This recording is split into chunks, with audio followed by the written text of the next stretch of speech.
Il advint qu'un fier et vaillant batelier de Loire n'avait de plus grand bonheur que d'être à la manœuvre.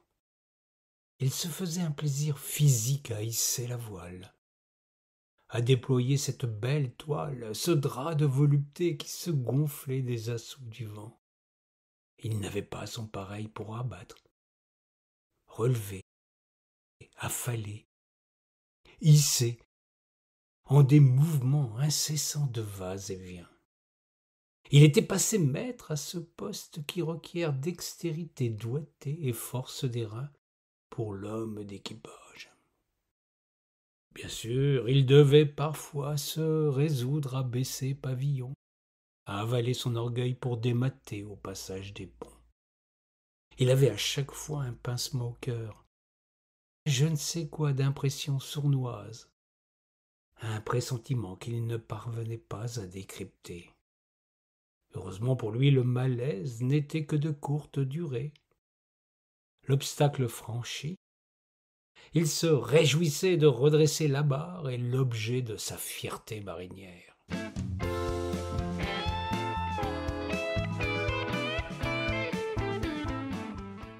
Ce genre d'activité ne laissait pas insensible certaines dames qui, du bord, admiraient ce gaillard qui défiait les flots et les courants. Celle-ci avait des yeux énamourés pour celui qui déployait dans le ciel ce drap de coton toile blanche qui demandait tant de peine à nos lavandières. Partout dans le pays ligérien, ce colosse était surnommé le Bas. Sa réputation lui valait bien des agréments. Les rendez-vous galants ne manquaient pas à l'ombre d'un buisson, au derrière d'un lavoir, au creux du chemin de halage. Il ne faiblissait jamais.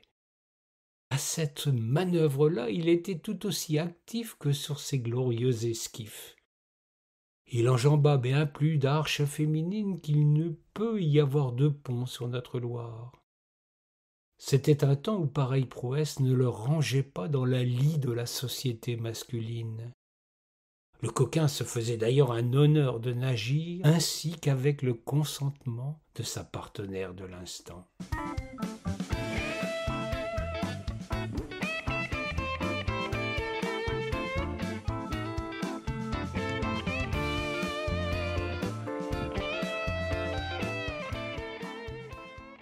Mais les belles histoires ont toujours une fin piteuse. Le temps de la marine à voile tirait sur sa fin. Sur le fleuve, des cheminées crachant le feu remplacèrent progressivement nos gréements magnifiques. Dans la tête de Bas, cette révolution technologique fit grand tracas. Il se voyait ne plus jamais mettre le collier à la vergue. Il s'imaginait ne plus trouver passe sur le fleuve. Les filles allaient se gausser de lui. Puis une nuit, il fit grand cauchemar, rêve prémonitoire. Le Bas était sur un bateau sur un fleuve en colère. Il y avait grande vague à l'âme sur la Loire ce soir-là, les eaux étaient jaunes et grosses. La manœuvre au pont ne se passa pas bien, la Marie galante démata. C'était le joli nom du chaland sur lequel il avait été embauché. Quand l'incident se produisit, un vapeur passa juste à bâbord, et son sifflement strident sonna le réveil du pauvre homme et la fin de ses glorieuses turgescences matinales.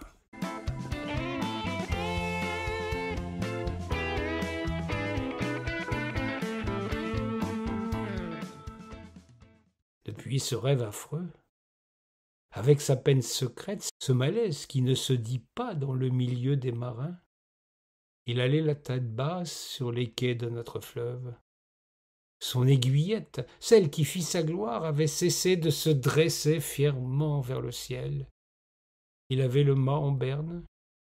La marine de Loire à la voile était bien morte. Il ne s'imaginait pas une seule seconde passer à la vapeur.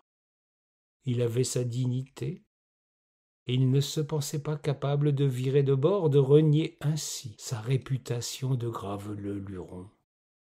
Il usa alors de tous les remèdes de bonne femme qui lui passait sous la main. Il broya des becs de héron pour se faire poudre de patachon. Il avala cette potion sans qu'il retrouve sa vigueur d'antan. Il fit appel aux marins de la mer, ceux qui venaient des terres lointaines. Il mâcha l'écorce du fameux Richeria grandis, le revigorant bois bandé, sans plus de succès. Il en venait à regretter le temps de la bricole. Il alla même, Dieu que c'est laid, à trucider un malheureux castor pour se nourrir de ses animels, la queue du brave rongeur le poussant à ce forfait stupide.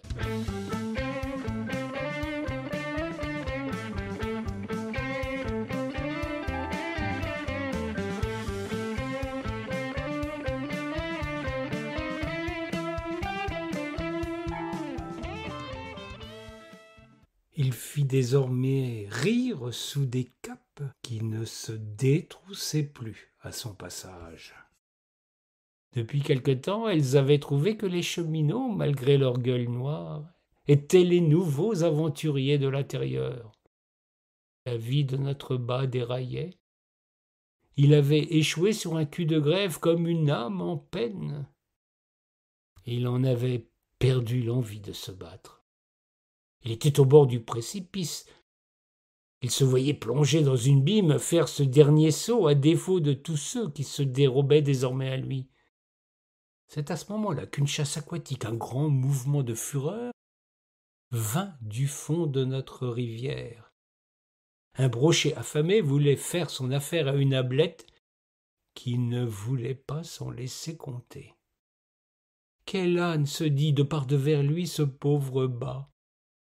Que n'ai-je pas pensé plus tôt à cette reconversion? Je continuerai à me faire pêcheur, en restant au bord de notre Loire. Une gaule à la main, un bateau de bambou, je déploierai mes lignes pour taquiner les brèmes, les carpes et les aloses.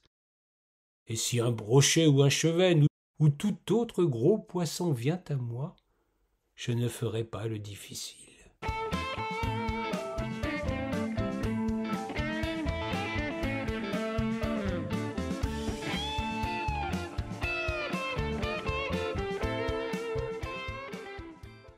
C'est ainsi que, remettant la main à la pâte, sa malédiction put tomber. Bas, comme par magie, retrouva sa vigueur légendaire. S'il pousse de nouveau le bouchon trop loin, c'est sur la berge, sur le sable, ou bien à l'embouchure d'un ruisseau qu'il renoue avec la tradition batelière. Et si quelques poissons assistent au curieux ébat ligérien de l'ami Bas, ils s'en amusent plus qu'ils s'en offusquent.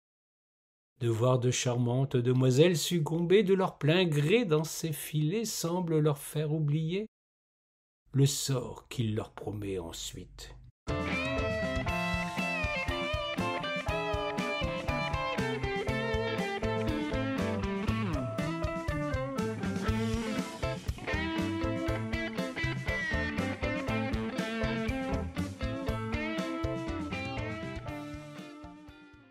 Il ne faut jamais désespérer de la Loire.